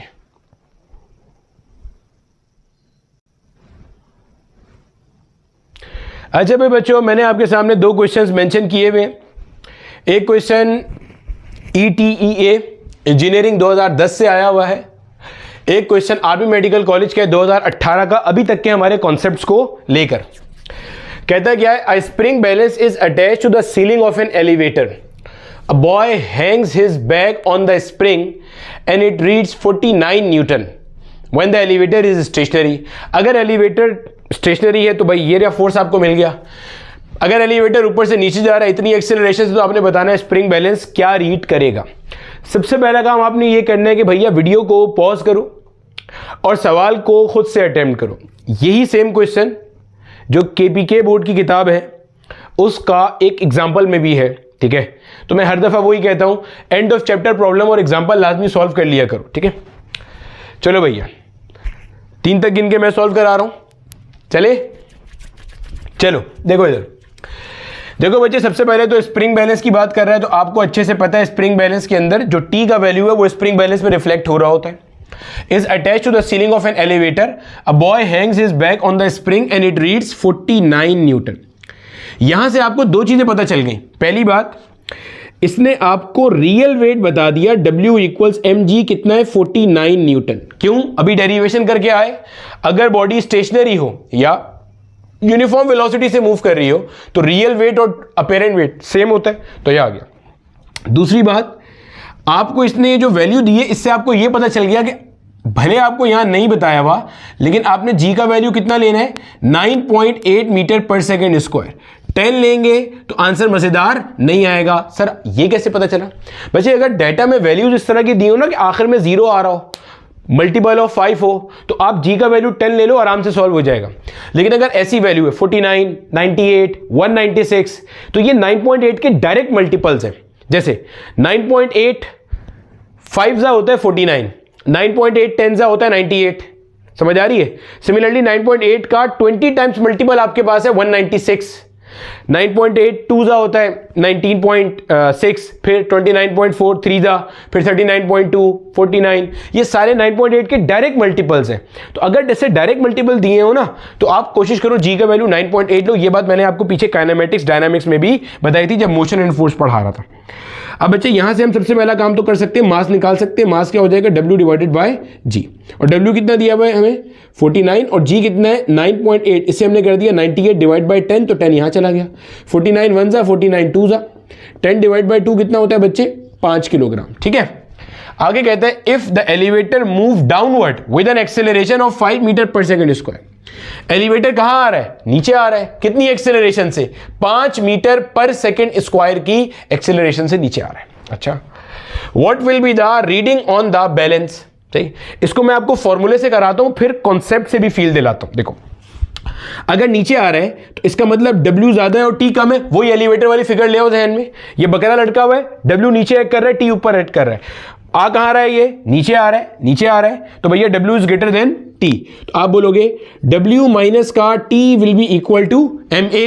सही हो गया, T आपको निकालना है, T will be equal to W minus का MA। W कितना है 49 माइनस का M कितना है भाई साहब, M आपके पास है 5, A कितना है आपके पास, A भी कितना है हमारे पास 5, तो भैया 49 माइनस का 5 5 जा 25, क्या आंसर आ रहा है 24 न्यूटन। यानी कि अर्थ जो इसके ऊपर फोर्स लगाएगा अभी वो कितनी होगी 24 न्यूटन। अगर आप ऑप्शन गौर से देखो तो आप ये सवाल ऑप्शन एलिमिनेशन से भी कर सकते थे। हमने तो कॉन्सेप्ट को फील करने के लिए पूरा सॉल्व किया, लेकिन ऑप्शन एलिमिनेशन से भी हल होता अगर आपने अभी तक कॉन्सेप्ट सही से पढ़ा है। देखो, ऑब्जेक्ट ऊपर से नीचे आ रहा है, एलिवेटर ऊपर से नीचे आ रहा है, लिफ्ट ऊपर से नीचे आ रहा है, एक्सेलरेट करता हुआ। इसका मतलब जो अर्थ इस केस में इस फ्रेम में फोर्स लगाएगा वो रियल वेट के बराबर तो नहीं हो सकती। तो भाई साहब ये वाला ऑप्शन तो वैसे खत्म हो जाता। भाई जब स्टेशनरी फ्रेम में 49 है तो अगर एक्सेलरेट करता हुआ आ रहा है तो 49 तो नहीं हो सकती, उससे कम या ज्यादा हो सकती है। अगर ऊपर से नीचे आ रहा है एक्सेलरेट करता हुआ, इसका मतलब ज्यादा भी नहीं हो सकती, क्योंकि ज्यादा तब होती जब वो ऊपर एक्सेलरेट करता हुआ जा रहा होता और अर्थ ने वो एडिशनल फोर्स काटनी होती। तो इसका मतलब ये 74 का ऑप्शन भी खत्म हो गया। अब जीरो क्यों नहीं हो सकती, क्योंकि भैया फ्री फॉल नहीं कर रहा। आपको दिख रहा है कि ये एक्सेलरेशन 9.8 मीटर पर सेकंड स्क्वायर के बराबर नहीं दी हुई, तो ये भी नहीं हो सकता। तो वैसे ही इसका आंसर देख के भी कितना आ रहा है 24 न्यूटन आ रहा है। समझ आ गई बात की, क्लियर हो गया। इसको आप ऐसे भी देख सकते हो, समझना आप जरा बच्चे। ऑब्जेक्ट का वेट कितना है 5 किलोग्राम, समझिएगा ऑब्जेक्ट का वेट कितना है 5 किलोग्राम। ये ऑब्जेक्ट ऊपर से नीचे एक्सेलरेट करता हुआ आ रहा है 5 मीटर पर सेकंड स्क्वायर से। सुनना, इसका मतलब डाउनवर्ड डायरेक्शन में अनबैलेंस फोर्स इस पे एक्ट कर रही होगी। क्यों सर, अबे तभी तो एक्सेलरेट कर रहा है, न्यूटन का second law F equals ma। भैया फोर्स होगी तभी तो ये क्या करेगा, एक्सेलरेट करेगा। मास कितना है 5, एक्सेलरेशन कितना है 5, तो 5 5 जा 25, 25 न्यूटन पहले से लग रही है। 49 न्यूटन की फोर्स इसे 9.8 मीटर पर सेकंड स्क्वायर एक्सेलरेट कराने की सलाहियत रखती है। 25 न्यूटन अनबैलेंस फोर्स पहले से लग रही है, इसका एक्सेलरेशन कितना है 5, तो अर्थ कितनी लगाएगा बचे में 4.8 मीटर पर सेकंड स्क्वायर के लिए, तो कैसे आएगा 49 माइनस 25, तो वही कहां है 24 न्यूटन। जैसे मर्जी देख लो आंसर, समझ आ गई। तो अगर आपने कॉन्सेप्ट अच्छे से पढ़ा हुआ है ना तो हर तरफ से आपकी कहानी एक ही जगह पे आके बैठेगी। अगला सवाल देखो, अगला सवाल है आर्मी मेडिकल कॉलेज 2018 में, कहते हैं find the force exerted by 7 kilogram block on the floor of the lift as shown in the figure. अच्छा, अब यहां पे देखो मेरा बेटा, जो आपने कॉन्सेप्ट पढ़ा हुआ है ना उस कॉन्सेप्ट को देखो, उन्होंने कितनी खूबसूरती से आपसे टेस्ट किया है। आपको यह बात पता है ना कि इसका जो वेट है वो कहां एक्ट करेगा, डाउनवर्ड। अर्थ जो इस पे फोर्स लगाएगी वो डाउनवर्ड है, और इसके ऊपर जो नॉर्मल रिएक्शन एक्ट करेगा वो कहां एक्ट कर रहा होगा, अपवर्ड। समझ आ गई ये बात की, समझना ये बात को अच्छे से। ऐसे ही है, इसका मतलब अर्थ अगर इसके ऊपर ज्यादा फोर्स लगाएगा तो नॉर्मल रिएक्शन भी बढ़ जाएगा, हाँ या ना। तो अगर आप n कैलकुलेट कर लो या वेट कैलकुलेट कर लो, कोई भी चीज कैलकुलेट कर लो, दोनों में से जो चीज कैलकुलेट कर लो, उससे आपको अपेरेंट पे पता चल जाएगा। भाई n जो होगा, गौर से सुनिएगा, क्या मैं कह सकता हूं इस सिस्टम में n अपेरेंट वेट को शो कर रहा होगा। क्यों भाई, अपेरेंट वेट क्या होता है, वो ताकत किसी फ्रेम में जो बॉडी को फ्री फॉल होने से रोके, वो उस सिस्टम में क्या कहलाता है, अपेरेंट वेट। यानी कि वो रिफ्लेक्शन होता है इस बात का कि अर्थ इस फ्रेम में बॉडी के ऊपर कितना फोर्स लगा रहा है। समझ आती है बात की। अच्छा, क्या कहता है, find the force exerted by 7 kilogram block on the floor of the lift as shown in the figure. और ये हरकत करके इसने बता दिया कि ये कहां जा रहा है, ऊपर जा रहा है, एक्सेलरेशन कितना ही है। तो भाई अगर हम देखें तो नजर आ रहा है n will be greater than w। w क्या है, रियल वेट। सर कभी आप कहते हैं W रियल वेट है, कभी आप कहते हैं W फोर्स अर्थ लगा रहा है। अरे बच्चे, W जो है वो आप कैलकुलेट कहां से करते हो, mg से। अब हर फ्रेम में अर्थ इतनी फोर्स नहीं लगाता, तो इस फ्रेम में कितनी लगा रहा है वो कैलकुलेट कर रहे हैं अभी हम, सही है, इसलिए मैं उसे रियल वेट कह रहा हूं। तो अगर ये ऊपर जा रहा है तो ऊपर वाली, ये ब्लॉक भी कहां जा रहा होगा, ऊपर, बॉडी कह रहा हूं, ब्लॉक कह रहा हूं, ये कहां जा रहा होगा, ऊपर। तो n is greater than W, तो n माइनस का W will be equal to ma, which means n will be equal to W plus का ma। समझ आ गई बात की। n will be equal to, समझिएगा जरा, n will be equal to, ये W कितना आएगा, mg से आएगा। मास कितना है इसका 7 किलोग्राम, एम जी अगर मुझे निकालना हो, 7 मल्टीप्लाई बाय जी का वैल्यू क्या है 10, तो हो गया जनाब कितना 70 न्यूटन। तो ये हो गया हमारे पास 70 न्यूटन प्लस एम, मास कितना है 7, कितनी एक्सेलरेशन है 5 जनाब। 70 न्यूटन प्लस 7 5 35 न्यूटन, कितना आ रहा है 105 न्यूटन। समझिएगा बच्चे जरा, इस सिस्टम में जब ये ऊपर जा रहा है तो आपने इसका नॉर्मल रिएक्शन कैलकुलेट किया, वो कितना आ रहा है 105 न्यूटन। तो बच्चे जब ये ऊपर जा रहा है, नॉर्मल रिएक्शन 105 न्यूटन है, तो इसका मतलब अर्थ जो इसके ऊपर फोर्स लगा रहा होगा वो भी कितनी होगी 105 न्यूटन। तो ये जो ब्लॉक जमीन पे फोर्स लगा रहा है वो कितनी है 105 न्यूटन। ये है इसका करेक्ट आंसर। बेटे कॉन्सेप्ट का फील आ रहा है कि आपने कैसे ये काम किया है 105 न्यूटन। W आपने कहां से कैलकुलेट किया था, mg के फॉर्मूले से, जो कि ट्रू वेट है, रियल वेट है। उस वक्त अगर ये लिफ्ट स्टेशनरी होती, ब्लॉक स्टेशनरी था, तो इसे ऊपर से नीचे 9.8 मीटर पर सेकंड स्क्वायर से एक्सेलरेट करने के लिए आपको जो फोर्स लगानी है वो mg के बराबर है, यानी कि 70 न्यूटन के बराबर है। लेकिन अब ये ब्लॉक भैया एक ऐसी लिफ्ट के अंदर है जो ऊपर भागे जा रहा है 5 मीटर पर सेकंड स्क्वायर से, तो अर्थ को एडिशनल फोर्स लगानी पड़ेगी। वो कैसे निकाली, n की मदद से। n कैलकुलेट किया 105 न्यूटन, तो भैया आ गया आपके पास, जितना n है उतना ही यहां पे इस फ्रेम में वेट होगा, तो n will be equal to W। समझ आ गई, चलो कॉपी कर लो।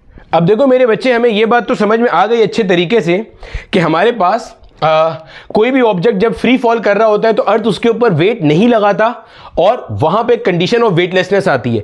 अब हमने देखना है कि हमारा यही काम सैटेलाइट्स के अंदर कैसे होता है। ठीक है, चलो देखो सैटेलाइट्स के अंदर ये काम हमारा किस तरह से होता है।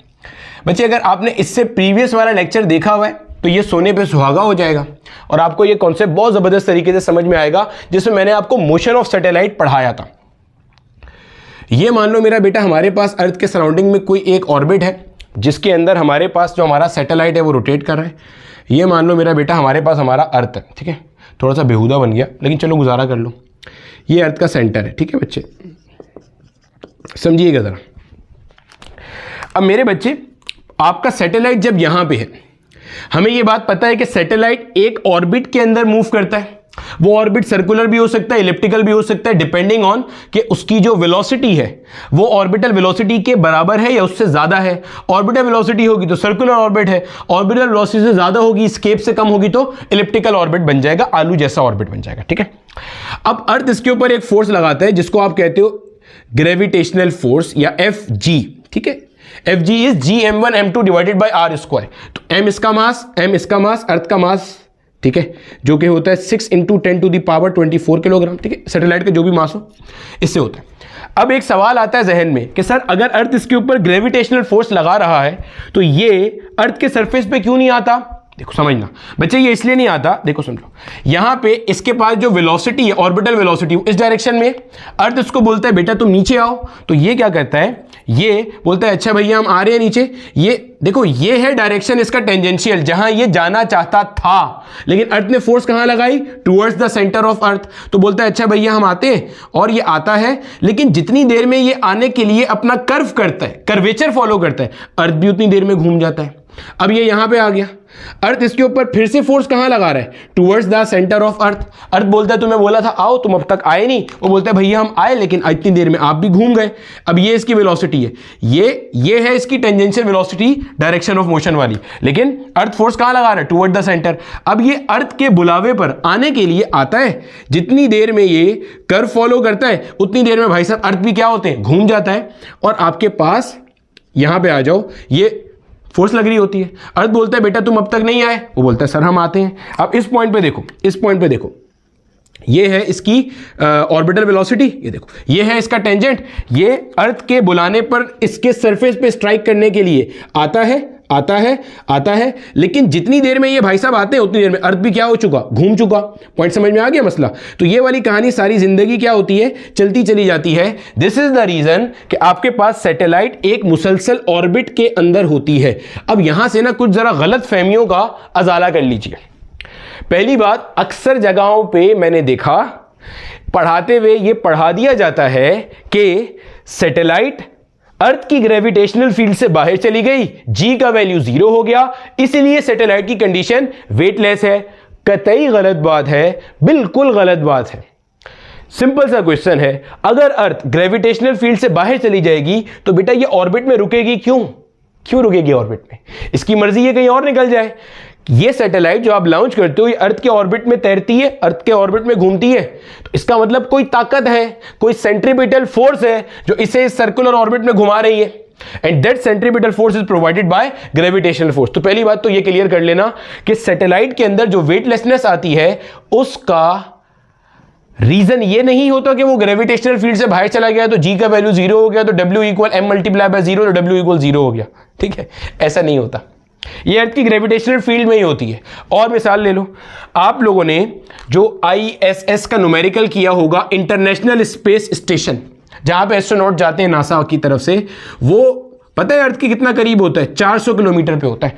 अर्थ के सरफेस से कितनी हाइट पे है? 400 किलोमीटर की हाइट पे। ये कुछ भी हाइट नहीं है। जो जियो स्टेशनरी सैटेलाइट्स होती हैं, हमने उनके हाइट निकाली थी, याद करो, तकरीबन 36,000 किलोमीटर आ रही थी हाइट। वो जियो स्टेशनरी सैटेलाइट जिससे आपकी जीपीएस सिस्टम काम करता है, नेविगेशन सिस्टम काम करता है, कम्युनिकेशन सैटेलाइट्स हैं जो आपकी, वो अर्थ के सरफेस से 36,000 किलोमीटर ऊपर है। पॉइंट समझ आ रहा है? ये तो कुछ भी नहीं है। इंटरनेशनल स्पेस स्टेशन अर्थ के सरफेस से सिर्फ 400 किलोमीटर ऊपर है, और ये जिस पॉइंट पे होती हैं, इस पॉइंट पे जो ग्रेविटी की वैल्यू है वो तकरीबन 8.7 मीटर पर सेकेंड स्क्वायर होती है। तो ये बात तो कहना बिल्कुल फजूल है कि इंटरनेशनल स्पेस स्टेशन की जो सैटेलाइट है वो अर्थ की फील्ड से बाहर चली गई, वहां पे वेट का वैल्यू 0 है, इसलिए एस्ट्रोनॉट ऐसे हवा में उड़ते हुए दिख रहे होते हैं। ऐसा नहीं होता। ठीक है, एस्ट्रोनॉट हवा में उड़ते हुए तो दिख रहे होते हैं, मतलब ऐसे तैरते हुए दिख रहे होते हैं, उसका रीजन ये नहीं होता जो हम डिस्कस कर रहे हैं। रीजन क्या होता है? फ्री फॉल रीजन होता है। समझना आप जरा, देखो आप जरा यार सैटेलाइट को देखो, मान लो ये कोई भी आपकी सैटेलाइट है, क्या आपको ये बात समझ में आ रही है कि ये जो सैटेलाइट है ये हर लम्हे अर्थ के सेंटर की तरफ गिरने की कोशिश कर रही है under the action of gravity? Sir gravity का है? अरे बच्चे यही तो ग्रेविटी है। W इक्वल्स mg जो है वो यहीं से तो आता है, और कहां से आता है? जो सैटेलाइट है ये हर लम्हे अर्थ के सेंटर की तरफ गिरने की कोशिश कर रही है, फ्री फॉल कर रही है, और इसका एक्सेलरेशन g के बराबर होता है। अभी मैं प्रूफ भी करूंगा। आप किसी भी पॉइंट पे इसका एक्सेलरेशन निकालो, ये एक्सेलरेशन इसका जो होगा ये किसके बराबर आएगा? g के बराबर। और मैं इसे g प्राइम कह रहा हूं। सर g प्राइम क्यों कह रहे हैं? ताकि आपको यह ना लगे इसका acceleration 9.8 metre per second square है। अर्थ की ग्रेविटेशनल फील्ड में जिस पॉइंट पे सैटेलाइट है उस पॉइंट पे जो ग्रेविटेशनल एक्सेलरेशन का वैल्यू होता है अर्थ का, सैटेलाइट का, वही एक्सेलरेशन वहां पर होता है। इसीलिए तो हम कहते हैं सैटेलाइट हर लम्हे फ्री फॉल स्टेट में होती है। तो सर वो आके अर्थ के सरफेस पे स्ट्राइक क्यों नहीं करती? इसलिए कि मेरा बेटा आपने उसको एक ऐसी ऑर्बिटल वेलोसिटी लॉन्च किया है कि जितनी देर में वो अर्थ के सरफेस पे आने के लिए कर्व करती है अर्थ भी घूम जाता है, फिर कर्व करती है अर्थ घूम जाए, फिर कर्व करती है अर्थ घूमता है। तो अपने पास कॉपी में नोट करना, सैटेलाइट हर लम्हे फ्री फॉल स्टेट में होती है, हर लम्हे under the action of gravity होती है। जिस पॉइंट पे सैटेलाइट मौजूद है उस पॉइंट पे जो ग्रेविटेशनल एक्सेलरेशन होना चाहिए वही एक्सेलरेशन सैटेलाइट का होता हैगा, और डायरेक्शन भी वही होता है जो अर्थ चाहती है, टुवर्ड द सेंटर ऑफ अर्थ। कैसे पता? सैटेलाइट कैसा मोशन परफॉर्म कर रही है? सर्कुलर। सर्कल में अगर एक बॉडी मूव कर रही हो, स्पीड कांस्टेंट हो, यूनिफॉर्म सर्कुलर मोशन हो, तो उसके बाद सेंट्रीपिटल एक्सेलरेशन होता है, उसका डायरेक्शन कहां होता है? टुवर्ड्स द सेंटर ऑफ अर्थ। तो वही तो होता है। अर्थ क्या चाहता है? फोर्स लगाने के बाद बॉडी कहां पे आए? टुवर्ड द सेंटर ऑफ अर्थ। कितनी एक्सेलरेशन से? g के बराबर एक्सेलरेशन से। तो यही काम तो सैटेलाइट कर रहा है। अभी पढ़ा था, जब लिफ्ट फ्री फॉल करना शुरू हो जाती है तो अर्थ उसके ऊपर वेट लगाना बंद कर देता है, कंडीशन ऑफ वेटलेसनेस। तो same is the case here. Point समझ में आ रहा है? सैटेलाइट क्योंकि हर लम्हे फ्री फॉल करती है under the action of gravity, this is the very reason कि सैटेलाइट एक्सपीरियंस करती है कंडीशन ऑफ वेटलेसनेस। अभी हम इसको साबित भी कर देंगे। ठीक है, पहले ये देख ले कि हर लम्हे इसका एक्सेलरेशन किस तरह इसके बराबर होता है। बच्चे ऑर्बिटल वेलोसिटी की हमने एक्सप्रेशन ड्राइव की थी, v equal √gm divided by r। ये बच्चे हमने इससे पिछले लेक्चर में पूरी कहानी ड्राइव की हुई है। ठीक है, अगर मैं स्क्वायरिंग बोथ द साइड्स कर दूंगा तो v not square will be equal to gm बटे में आ जाएगा r। सेट हो गया। अच्छा, जरा साबित करते हैं। इस पॉइंट पे मान लो आपके पास ये सैटेलाइट है, मुझे इसकी सेंट्रीपिटल एक्सेलरेशन चाहिए। सेंट्रीपिटल एक्सेलरेशन का फॉर्मूला क्या होता है? v square by r। मैं इसे v नॉट स्क्वायर कह रहा हूं क्योंकि भाई इसकी जो वेलोसिटी है वो ऑर्बिटल वेलोसिटी है, तभी तो इस ऑर्बिट के अंदर है। तो ये क्या बन जाएगा? 1/r multiply by v not square, और v नॉट स्क्वायर वो ऊपर लिखा हुआ है, तो 1/r multiply by v not square कितना है? gm बटे में क्या आ गया आपके पास? r आ गया। क्या बनता है ये? gm divided by r square. ये भी एक दफा माजी में MCQ पूछा गया। ये क्या है? ये आपके पास है centripetal acceleration of satellite, satellite किसी भी पॉइंट पे होगा अर्थ के सराउंडिंग में, तो उसके पास ये सेंट्रीपिटल एक्सेलरेशन होगा। सर आप तो कह रहे थे जी के बराबर होगा, अभी साबित कर रहे हैं। देखो हमने पढ़ा था कि किसी भी पॉइंट के ऊपर अगर आपने ग्रेविटेशनल एक्सेलरेशन निकालनी है तो that is given by this equation, G prime equal G M divided by R square. ये क्या है? इफेक्टिव मास ऑफ अर्थ, अर्थ के सरफेस के बाहर इफेक्टिव मास हमेशा एम ही रहता है, 6 × 10⁻24 किलोग्राम। सर तो अर्थ के अंदर चेंज होता है? जी बच्चे, variation in the value of g का कॉन्सेप्ट पढ़ सकते हैं आप, 1.5 घंटे का लेक्चर है, बहुत तफसील से सारी कार्रवाई बताइए, ग्राफ विराफ सब बताए में। ये क्या है? Distance from the centre of अर्थ। अगर मुझे जी एम का वैल्यू निकालना है तो ये बन जाएगा जी प्राइम इंटू आर स्क्वायर। बच्चे यही इक्वेशन होती है जो अगर आप अर्थ के सरफेस पे लगाओगे तो जी प्राइम की जगह पे जी आता है और G M as it is आता है, आर की जगह पे आता है कैपिटल आर।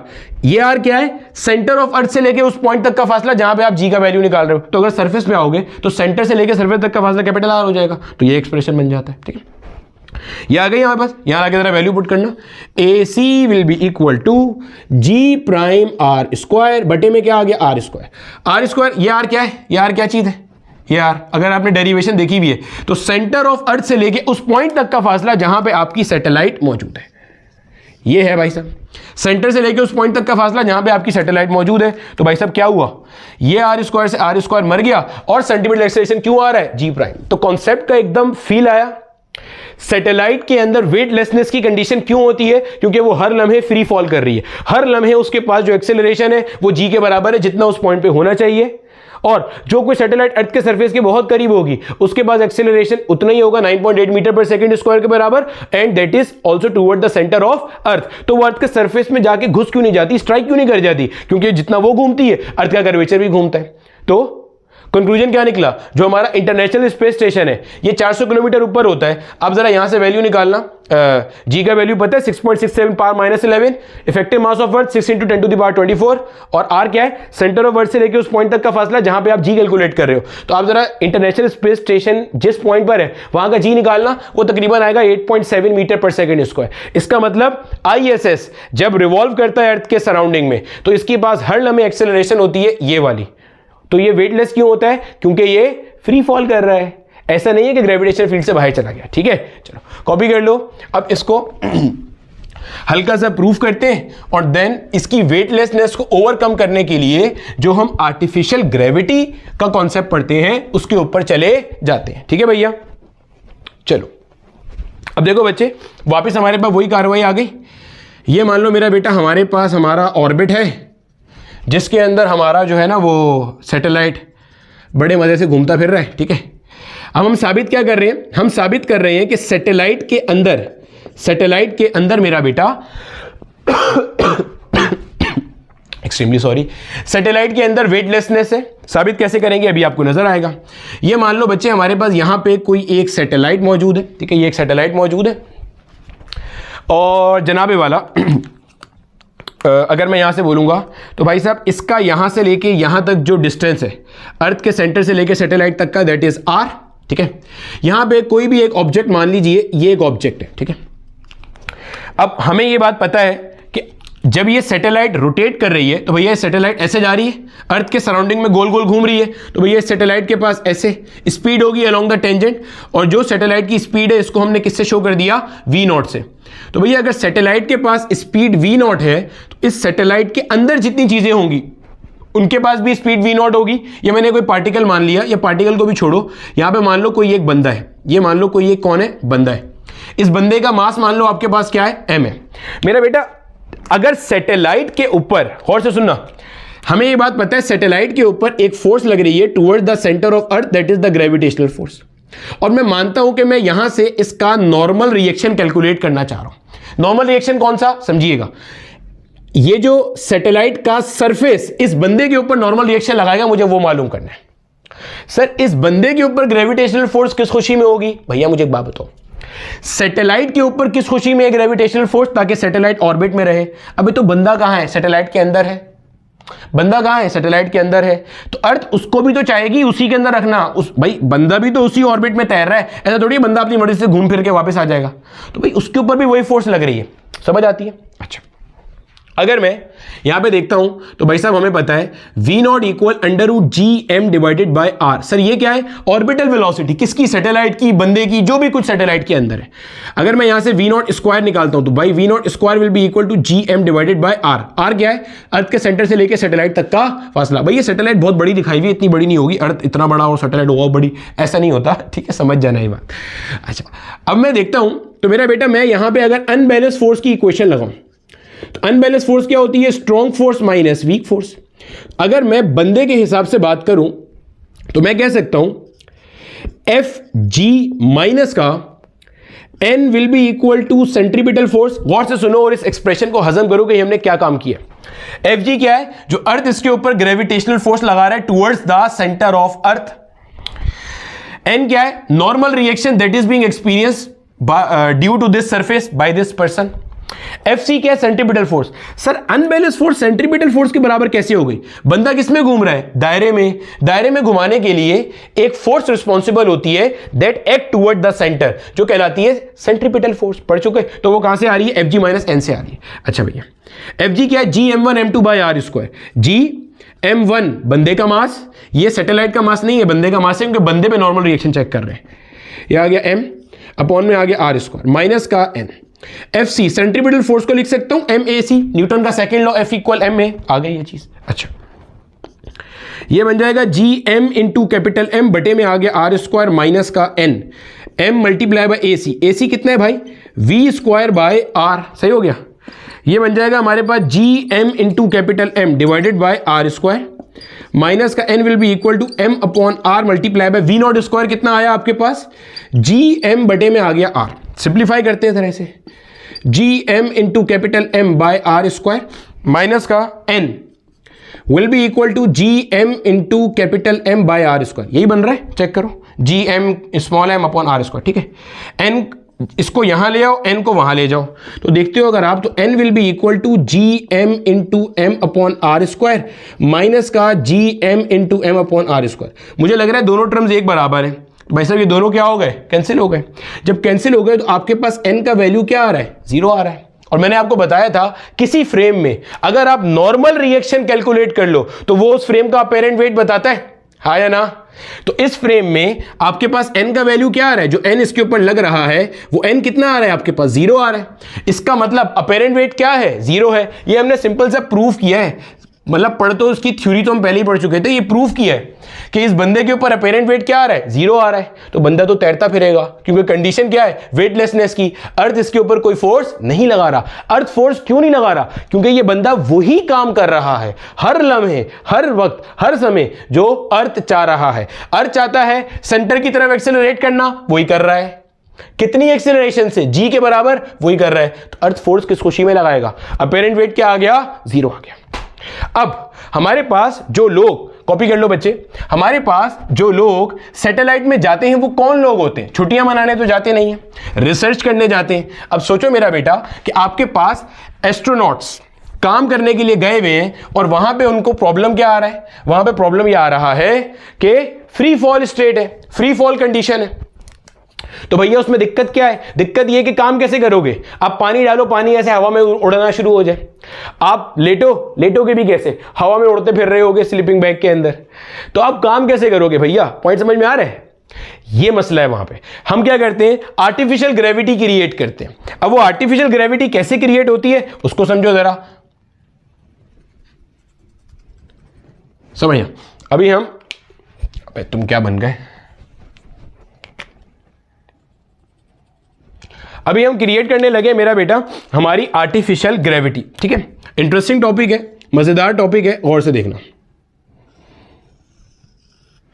ये मान लो हमारे पास कोई एक सैटेलाइट है। सर सैटेलाइट ऐसी होती है? जी मेरा बेटा बिल्कुल ऐसी होती है। गौर से सुनते चलना, अभी आपका सारा कॉन्सेप्ट जो है ना वो मजीद फील के साथ क्लियर हो जाएगा। देखो समझो, ये मान लो मेरा बेटा हमारे पास सैटेलाइट है इस तरीके से। ये मेरा बेटा हमारे पास लोग हैं जो सैटेलाइट के अंदर काम करने गए हुए हैं। और ये मेरा बेटा यकीनन हमारे पास कौन लोग होंगे? एस्ट्रोनॉट्स होंगे। ये कौन लोग होंगे भैया? They are astronauts. ठीक है, अब हमें पता है ये सैटेलाइट अर्थ के इर्द गिर्द घूम रही है, तो कंडीशन ऑफ वेटलेसनेस है, ठीक है। आपने क्या करना है, इनको आपने आर्टिफिशियल ग्रेविटी प्रोड्यूस करके देनी है ताकि ये वहां पे वो सारे के सारे काम कर सके जो ये अर्थ के ऊपर डेली रूटीन में कर पाते हैं। तो भैया आर्टिफिशियल ग्रेविटी प्रोड्यूस करने के लिए हम क्या करते हैं, हम ये करते हैं, हम इस सैटेलाइट को, इस जो ये सैटेलाइट है जो अर्थ के इर्द गिर्द घूम रही है, इसको साथ ही अपने एक्सिस के गिर्द भी घुमाना शुरू करते हैं। गौर से सुनना, इसको अपने एक्सिस के गिर्द भी घुमाना शुरू करते हैं। ये है, इसको अपने एक्सिस के गिर्द, ये इसका एक्सिस ऑफ रोटेशन है, ये एक्सिस ऑफ रोटेशन है, इसके अबाउट में ऐसे घुमाना शुरू करते हैं। ये मैंने इसलिए बनाया था कि यहां पे इनको आप ऐसे एक वेलोसिटी के साथ अपने एक्सिस के गिर्द घुमाना शुरू करते हो। जब आप इसको इस एक्सिस से घुमाओगे तो ऐसे सर्कल में घूमना शुरू हो जाएगा। ये फायदा क्या होगा वो भी आपको नजर आ जाएगा, ऐसे घूमना शुरू होता है। अच्छा, जरा यहां पे कुछ और पैरामीटर देख लो मेरा बेटा। यहां से लेके यहां तक ये कहलाती है length of tunnel L, length of tunnel L. ये देख रहे हो टनल, इस टनल की लेंथ एल है। जब बच्चे ये ऐसे सर्कल में घूमेगा, गौर से देखना, जब ये ऐसे सर्कल में घूमेगा तो मैं कह सकता हूं उस सर्कल का जो रेडियस होगा वो ये होगा, हाँ या ना भाई। ऐसे घूमेगा, गोल गोल गोल गोल गोल गोल घूमेगा तो उस सर्कल का रेडियस क्या होगा, ये होगा। और हमें नजर आ रहा है कि radius will be equal to L/2। बोलो हाँ या ना, रेडियस कितना होगा, L/2। ऐसे गोल घूम रहा है। सर गोल घूमने से आर्टिफिशियल ग्रेविटी का क्या ताल्लुक, रिवाइज करो। जब कोई बॉडी ऐसे सर्कल में घूमती है, इसके ऊपर अंदर इनके लिहाज से देखो दो फोर्सेस लगना शुरू हो जाएंगी। एक फोर्स सेंट्रीपिटल फोर्स जो इन्हें इस सर्कल की तरफ पुल कर रही है, एक सेंट्रीफ्यूगल फोर्स, ये कौन सी है, सेंट्रीफ्यूगल फोर्स। रिवाइज करो, जैसे ही आप कोई टर्निंग लेते हो, आप गाड़ी में बैठे हुए हो, गाड़ी मूव करती हुई जा रही है, जैसे ही कार टर्न लेती है, गाड़ी टर्न करती है, आपकी अपर बॉडी बाहर की तरफ जाती है। गाड़ी ने ऐसे टर्न काटा, आप ऐसे उड़ते हुए जाते हो, हाँ या ना। ये जो आप करके उड़ते हुए जा रहे हो, this is due to centrifugal force. दोनों बराबर होती है। ये सेंट्रीफ्यूगल फोर्स बाहर वाले फ्रेम से नहीं दिख रही, इनके फ्रेम से दिख रही है जो रोटेटरी फ्रेम है। तो एक सेंट्रीपिटल एक सेंट्रीफ्यूगल फोर्स है, दोनों आपस में क्या होंगी, बराबर होंगी। हमें ये बात पता है, वे बराबर होंगी ना, ठीक है। एक्शन रिएक्शन, और इनका फॉर्मूला क्या होगा, mv²/r। ये डिपेंड किस पे कर रहा है, आप कितनी वेलोसिटी से इसे घुमा रहे हो। कॉन्सेप्ट समझ में आया। आर्टिफिशियल ग्रेविटी कैसे क्रिएट कर रहे हैं, इस सैटेलाइट को अपने एक्सिस के गिर्द घुमा के। उससे क्या हो रहा है, एक सेंट्रीफ्यूगल और एक सेंट्रीपिटल फोर्स प्रोड्यूस हो रही है। ये जो सेंट्रीफ्यूगल फोर्स है ये बेसिकली क्या करेगी, इन्हें वहां पे होल्ड करने की कोशिश करेगी और इनको एक रिएक्शन प्रोवाइड करेगी ताकि ये क्या करें, इसके ऊपर रुक सके। पॉइंट समझ में आ गया। आपने देखा है ना, कार टर्न लेती है तो आपके ऊपर बाहर की तरफ एक फोर्स लगती है, वही फोर्स जब इन पे बाहर की तरफ लगेगी तो ये इसके साथ रुक जाएंगे यहां पे। अब आपने इनको कितनी स्पीड से घुमाना है जरा समझिएगा। देखो बच्चे, यहां पे इनके पास सेंट्रीपिटल एक्सेलरेशन आएगी, AC = v²/r। भाई घुमाओगे, दायरे में घूमेंगे तो सेंट्रीपिटल एक्सेलरेशन आएगी। और ये v क्या है, वो वेलोसिटी जिससे आप इनको दायरे में घुमा रहे हो, ठीक है। r क्या है, ये वाला रेडियस आ गया। अच्छा, अगर मैं इसको करता हूं, v का फॉर्मूला होता है हमारे पास r/r आ गया। AC will be equal to r²ω² बटे में आ गया r, एक r से एक r मर गया। AC will be equal to r⍵²। समझ आती है। अच्छा, अब r एज इट इज रहा, ओमेगा की जगह पे मैं लिख सकता हूं 2π/t और ऊपर आ गया होल स्क्वायर। सही हो गया। AC will be equal to r into 2π × 1/t कर सकता हूं और ऊपर स्क्वायर आ गया हमारे पास। AC will be equal to r into, इसको कर सकते हैं 2π × f। सर f क्या चीज है, f है मेरा बेटा फ्रीक्वेंसी, f इज 1/t। देखो ये कैपिटल T क्या है, capital T is time period, time required to complete one cycle. मेरा बच्चा जब ये गोल गोल घूमेगा तो इसका एक चक्कर मुकम्मल करने में, मान लेते हैं ये भाई साहब A है, इसका नाम क्या है A भाई साहब ऐसे गए वापस यहां पे आए, तो जितनी देर में सैटेलाइट ने एक काम किया इसे कहेंगे एक चक्कर, इसका टाइम पीरियड T कहलाता है। और f क्या है, f इज फ्रीक्वेंसी। फ्रीक्वेंसी क्या है, नंबर ऑफ साइकिल पर सेकेंड, हर्ट्ज जिसकी यूनिट है। एक सेकेंड में कितनी बार गोल गोल घुमाइए, ठीक है। ये आ गया इधर। अब हमारे पास AC will be equal to r × 4π² f² हो गया। अगर मैं यहां से f² का वैल्यू निकालूं, f² will be equal to AC divided by r multiplied by 4π² हो गया। अगर मैं दोनों तरफ अंडर रूट लेता हूं, गौर से सुनिएगा, अगर मैं दोनों तरफ अंडर रूट लेता हूं तो f² will be equal to, यहां अंडर रूट लूंगा तो स्क्वायर से रूट मर जाएगा, 4 पाई स्क्वायर जो है वो रूट से बाहर आएगा तो क्या बन जाएगा 1/2 पाई अंडर रूट, AC और R रूट के अंदर ही रहेंगे तो बन गया AC R। अब आप क्या चाहते हो, यहां पे जो ग्रेविटी है वो कितनी क्रिएट हो, अर्थ जितनी। ग्रेविटी कितनी क्रिएट हो, अर्थ जितनी क्रिएट हो। तो अर्थ जितनी ग्रेविटी क्रिएट करने के लिए आपने AC की जगह पे क्या प्लेस कर दिया, G प्लेस कर दिया। अर्थ जितनी ग्रेविटी, देखो अर्थ जितनी ग्रेविटी क्रिएट करने के लिए AC की जगह G क्यों प्लेस किया, देखो यहां समझो। देखो मेरा बेटा, जब आप इनको गोल गोल घुमाओगे तो इनके ऊपर एक सेंट्रीफ्यूगल फोर्स लगेगी बाहर की तरफ, समझना, सेंट्रीफ्यूगल फोर्स लगेगी जो इनको बाहर की तरफ लगेगी और वो इनको यहां रोकने के काम करेगी। फॉर्मूला क्या होता है, mv²/r, या और आसान कर लो m × AC। भाई यही है ना, v²/r क्या होता है, AC के बराबर होता है। तो जनाब आपने कहा AC की जगह पे क्या रख दो, G रख दो। तो भाई जब G रख दोगे तो इनको ऐसे ही लगेगा कि वो अर्थ के सरफेस पे आ गए, क्योंकि जो सेंट्रीफ्यूगल फोर्स है वो बेसिकली यहां पे किसका काम कर रही होगी, वेट का काम कर रही होगी। तो यही तो कर रहे हैं, सही है। AC की जगह G रख देंगे, F will be equal to 1/2 pi under root G divided by R। This is the formula for frequency. अगर यहीं से आपसे टाइम पीरियड का फॉर्मूला पूछ ले कि time period to create artificial gravity, तो टाइम पीरियड क्या होता है 1/f। इस पूरे फॉर्मूले को पलट देंगे, 1 कर देंगे, 1/2 पाई को रेसिप्रोकल करेंगे 2 पाई हो जाएगा, अंडर रूट G/R को रेसिप्रोकेट करेंगे, under root R divided by G हो जाएगा। R ये रेडियस है। अब इसका एक सवाल जो माजी में भी आया हुआ है देख लो, उससे हम बात को मजीद समझते हैं। मान लो आपके पास एक सैटेलाइट है, इसका जो टनल है इसकी लेंथ अपने पास है 20 मीटर। लेंथ कितनी है, 20 मीटर। कह रहा है भाई आप इसकी फ्रीक्वेंसी बताओ ताकि इसके अंदर आर्टिफिशियल ग्रेविटी क्रिएट की जा सके, सही है। अब इसके अंदर आपको पता है जो रेडियस होता है वो length of tunnel divide by 2 होता है। देखो ये लेंथ ऑफ टनल है, इसको आधा कर देंगे तो आपको रेडियस मिलेगा। तो 20 का आधा किया तो क्या हो गया, ये 10 मीटर हो गया। फॉर्मूला आपके सामने है, F equal 1/2 pi under root G divided by R। G का वैल्यू 9.8 डिवाइडेड बाय R कितना है 10। सिंप्लीफाई करोगे इसे तो आपके पास ये आंसर तकरीबन आता है 0.158 रेवोल्यूशन पर सेकेंड। एक सेकेंड में 0.158 चक्कर देने से वही ग्रेविटी अंदर क्रिएट होगी जो इनको अर्थ के सरफेस पे मिलती है। सर बात कुछ समझ में नहीं आई तो एक काम करो, इसकी 1 मिनट की रेवोल्यूशंस निकाल लो। 1 मिनट का मतलब क्या होता है 60 सेकेंड। भाई 1 सेकेंड में इतनी बार घुमाना है, 60 सेकेंड में कितनी बार घुमाएंगे। अब बोलोगे 0.158 मल्टीप्लाई बाय 60। भाई 1 सेकेंड में इतनी बार घुमाया तो 60 सेकेंड में उसको 60 से मल्टीप्लाई कर दिया। जब मल्टीप्लाई करते हो यह आता है 9.5 रेवोल्यूशंस पर मिनट। क्या आ रहा है 9.5 रेवोल्यूशंस पर मिनट, दिख रहा है पीछे से 9.5 रेवोल्यूशंस पर मिनट। 9.5 रेवोल्यूशंस पर मिनट का मतलब यह है इस सैटेलाइट को अगर ऐसे घुमाया जाए कि 1 मिनट में ये 9.5 चक्कर काटे, यानी कि ए भाई साहब 1 2 3 4 ऐसे 9 दफा पूरा किया और फिर यहां पे आ गया तो ए भाई साहब यहां पे आ गए, 9.5 चक्कर काटेंगे तो ऐसा लगेगा कि ये अर्थ के सरफेस पे मौजूद है और ये सारे काम सुकून से कर सकेंगे। तो भैया these were the concepts of weightlessness, artificial gravity. हमने हर तरह का कॉन्सेप्ट डिस्कस किया, हर बोर्ड को लेकर डिस्कस किया। जो सवाल इसमें से बन सकते थे वो हमने सारे यहां पे डिस्कस कर लिए। 2-3 क्वेश्चन मैं आपके लिए होमवर्क में भी डाल दूंगा, उसको आप होमवर्क में सॉल्व कर सकते हो। यहां पे हमारा ये चैप्टर मुकम्मल होता है। अगला चैप्टर हम स्टार्ट करेंगे फ्लूइड डायनामिक्स का।